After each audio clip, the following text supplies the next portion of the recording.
ఇంకా మరి సర్కారు అధికారులకు లోపటంగా ముడుపులు ముడుతున్నాయో లేకపోతే చీకటి వ్యవహారం నడుస్తుందో ఏం కథో కానీ మొత్తానికైతే సర్కారు అధికారులు మొద్దు నిద్రపోతున్నారని చెప్పుకోవచ్చునులా. సంగారెడ్డి జిల్లా జన్నారం మండలము వావిలాల గ్రామ శివారుల జయలక్ష్మి ట్రేడర్స్ ముసుగులో అక్రమ రేషన్ బియ్యం దందా బ్రహ్మాండంగా కొనసాగుతుంది ఆడనులు. గిటి సంగతి ఈ రకంగా ఇగో మా ఊళ్ళే రేషన్ బియ్యం దందా ఎక్కి ఇగో గిట్ల చేస్తుర్రు గట్ట చేస్తుర్రు అమ్ముతుర్రు కొనుక్కొస్తుర్రు ఏదో చేస్తుర్రు అని ఇక స్థానికులు చెప్తే ఏ అధికారి కూడా స్పందిస్తలేడట, ఏ అధికారి కూడా చర్య తీసుకుంటలేడట.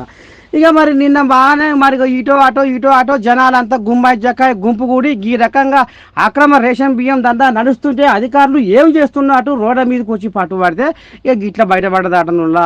మొత్తం మీద జయలక్ష్మి ట్రేడర్స్ ముసుగులో అక్రమ రేషన్ బియ్యం దందా ఆహా 3 పువ్వులు 6 కాయలుగా వర్ధిల్లుతుందటనులా.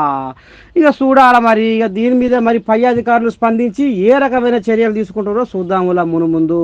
కానీ దొంగ బట్టవాజుగాలు మాత్రము గీ దంద ముంగటేసుకురు. ఇక మరి దీని మీద ఎన్ని లక్షలు కమాయించిరో మరి ఎట్టటి సంగతో కానీ మొత్తానికైతే దంద బ్రహ్మాండంగా నడిచిందట నువ్వు నినమను.